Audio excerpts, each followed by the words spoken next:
So, James, tell me about your first child. Well, for my oldest daughter, her name is Cassia. She was born cesarean because Karen couldn't do the normal thing. Lots of women are like that. And about a year after that, well, more than that, about 14 months, Michaela came along. So they were pretty close, bang, bang. But we got nervous. We got concerned because Karen's operations, your blood pressure can cause all kinds of grief. So we decided not to have any more children, and that was that, the end of that. So as life went on, I left the cable TV business. I got a bit rambunctious, and it's probably the biggest mistake I ever made in my life. But anyway, that's done now. But we got involved in our own companies and went along, and we did very well at first, but then I got into a situation where it was a bit of a gamble. Yeah. And it ultimately cost the marriage. It was doing the same thing, though, in terms of the business Well, practice. actually, it was gone up to the next level. It was all, communications is all intertwined. It Yes. But this was the first. I got involved with a wireless technology, which was basically non-licensed. You didn't have to have a license for it, which was very good. You could, the oil companies loved it because they didn't have to pay the fees for a license. Because if you have a frequency, you got to pay the government a fee. Yes. But this was unlicensed technology. And I got involved with a company called Modicon AEG, who were worldwide out of Lawrence, Massachusetts, and another company called Telzon, who supplied the wireless portion, and I basically supplied the knowledge to combine the two of them. And we were working on a high-speed programmable logic controller, they call it, which is a sophisticated controller used very commonly in industry and data collection and all that kind of thing. To this day, they still use it. And we almost got it finished, and then I can never forget this. My office was down in Riverbend in that complex down there. Get a phone call from the guy I was dealing with out of Telzon, out of Akron, Ohio. And he said, we have a new president, and he's decided to cancel the project. Well, that was major disaster, major. Basically, You had a contract with them to do this work. Yeah, I had to sign one with Modicon, which was even more important than Telzon. But this new president decided that they were not going to pursue it any further. They wanted to go back to their core business, which was basically barcode readers that they use today in Home Depot and Walmart and all of them. They scan and it's all wireless. Yeah. Same technology. It hadn't changed. So, needless to say, Karen and I got divorced. And as I said, that's the biggest mistake of my life. I think about it to this day. And I'm to blame for it. She has no fault of hers. Totally mine. So anyway, life moves on. The girls and I, we're close, but when you get divorced, your children at a young age, it's not that easy because there is some animosity between the mother and father for a few years. But that's since gone. Did you keep the house, but you moved out? No, we everything went. Everything. Oh, you sold the house and. Yeah. Well, basically we lost it. Oh, okay. We had all our money was tied up in that. So, and there was other issues in there too as well, but I'm not going to get into that. It doesn't serve any useful purpose today. Yeah. But anyway, so life moved on. The girls and I get along really well these days. I talked to Karen. Karen's had 2 brain operations since then. I help her out when I can. We still talk cordially, but that issue back those years is never going to go away. Yeah. It's there in the background, and it again, it's my fault. It was not her fault at all, and I will take that to my grave. There's no buts. My brother and I were, my brother John, him and I were wild as hell. I mean, God, we partied, and everybody did in that age. We partied. We all experimented. I'm talking in our teens now. I left Ontario when I was 19, so. But my brothers, we partied hardy. I mean, there was no buts. We got into the drugs. We did some experimenting. At least I did. I don't know about John. Can you tell me about that? Oh, there's there's not really anything more about it that isn't known today. I mean, there's a lot of people that caused them a lot of trouble. I mean, people even committed suicide, like LSD. I mean, I experimented a bit with that, but that was it, an experiment. We all did hash. We all, you know, smoked the pipe once in a while, but it never stuck. You know, it eventually phased away. Yeah. I mean, it wasn't a continual thing. It was an experiment thing. In many ways, the LSD wasn't that bad for me. A lot of people committed suicide from taking it and got themselves into serious trouble. But for me, in my case, it was opened up a whole section of my mind, you know, that I wasn't even aware of. You Really? know, So yeah. So when you took the drug, can you talk a little bit about what actually you experienced? Well, well, it's weird. I can remember one trip. I was going up these stairs, and the door was about this big. You know, and it was really wild. But LSD, your comprehension, it opened. Some people, and I've heard it after that too. Some people say it was just unbelievable what it did to them. You know, their comprehension just increased dramatically. Really? And lots of times I can talk to people, I know exactly what they're going to say before they even get it out. Yeah. You know, so there's a So there's awareness. did you do much LSD? Oh no, I only did it about 3 times. Yeah. No. Do you think that there's actually maybe even a potential benefit of doing Oh, absolutely. I think these people that have PTSD, you know, soldiers and stuff. Yeah. I understand that they are doing some experiments now with it for those particular things. I think that people have mental disorders that may help them. Yeah. But there is a side.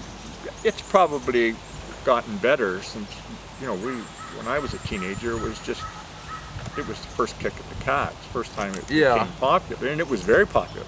Really? I came out of the 60s. Oh my God, Woodstock and them were going full tilt. I mean, everybody was stoned. I mean, Really? It wasn't alcohol or beer. Well, it was there, but the beer, not so much alcohol, but the drugs were heavy in the 60s. I don't think there's a person at my age who comes out of there can say that they didn't experiment. Yeah. Because it was rampant. I mean, it was an everyday thing. Yeah. You go to a dance on Friday night and everybody was higher than a kite. You know? Yeah. But you didn't, you know, but it was a passing thing. Yeah. It didn't stay with any of us, you know. Yeah. I've never ever touched it since, and I have no interest to it. It didn't. Yeah, that's what I've heard. It's not actually addictive at all. No. People can choose to do it or not. Well, I had a bigger problem with cigarettes. Yeah. It took me years to stop smoking. I never stopped smoking until, what, I would have been 38, I guess. Well, how long did you smoke for? Well, ever since I was about 18 or 19. Really? And I eventually became a 2-pack-a-day smoker. wow. You know, and I have, you know, I had consequences from it. Yes. You know, I have a mild form of lung issues, and thank goodness, touch wood, that it hasn't been a problem for the last few years. But it was up. I get pneumonia twice a year. Yeah. Up until about 5 years ago, Yeah. and it's kind of settled off and gone away. And the damage that's been done to the lungs will never ever recover, because once you destroy a part of the lung, it's finished. Yeah. So I'm thankful that I did quit. My doctor told me if I hadn't stopped by the time I was 44, I'd have been dead. Yeah. He said you were borderline. Yeah. And he said you know, I'll never forget how it all come about. Karen and I were in Kansas City visiting her aunt, and we were driving home. And I had an anxiety attack, which is abnormal for me, but it was a direct result of the cigarettes. Yeah. And we got home, this is in July, and I was sitting in the room and with my winter coat on. You know. Yeah. And so ultimately I ended up going to the hospital, but when I came home, I was bringing up nothing but pure black into a bucket. And Yeah. I mean, it wasn't just a little bit, it was Yeah. a lot. A year later, I could still smell the nicotine or the coming out of my pores. Really? And apparently, the cigarettes, the downside to it is that it hides in your fat tissue in your body. Yeah. And it took a whole year for that to go away. Yeah. Because I can remember somebody said to me, "Are you smoking again?" And I said, "No, why?" He said, "Well, you sure as hell smell like it." Yeah. And that was it. That was that Yeah. stuff, nicotine and stuff coming out. Yeah. So you know, I'm so thankful. I can't even stand to be around it now. Yeah. I quit cold turkey. Yeah. That was it. There was no. Oh, that's a I good threw thing. the cigarettes out the window one day when Karen and I were coming back and never smoked again. She said to me later on, she said, "Well, you didn't have to throw them away. You could have given them to me." Yeah. But anyway, that, you know, it is the worst drug of all. It is the worst drug Yeah. of all. I just wanted to bring it around again, James, to I was just trying to put in my mind, like when you were traveling, you went to Zaire and Kenya and Tanzania. Were those all sort of business trips when you were running your own business? Part of it was my own business, and then I became vice president when I finally recovered from the loss and I got my head straightened out again. I went and became vice president of international business for a company, and then I traveled with them, Saudi Arabia, Dubai, you know, London, Mauritius. Really? So Yeah. you were in Saudi? Yeah, that's a surreal place. What's that place like? Well, to give you an example, you'll see a Mercedes-Benz come whistling by with about a 12-year-old driving it, his mother sitting in the back with her burqa. You know how they're Oh, yeah. even read up. Women are just treated like you wouldn't believe. I mean, they have no rights whatsoever. You don't see them Yeah. walking around other than a group. You They're just sort of hidden in the house. yeah, and you go in the shops, and it's all run by men. A lot of them are from foreigners. They're Filipinos, Pakistanis, and stuff like that. You know, Bangladeshis. But the women aren't allowed to work in Saudi. Yeah. I think it's only recently that they've been able to vote even. Yeah. And that is a huge thing because the form of Islam that the Saudis, the royal family practice, is called Wahhabism, and it's really strict. Yeah. I mean, it's beyond belief.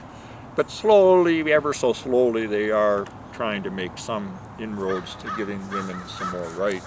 But I think the older kings Yeah. were more. The younger ones seem to be a little more open.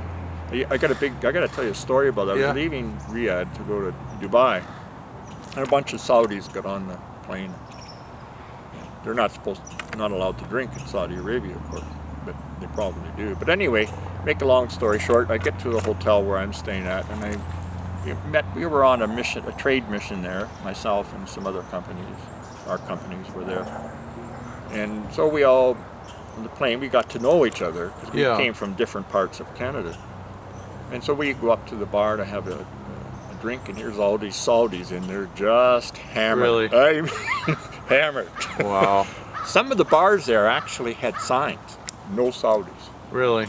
because they can't handle their liquor.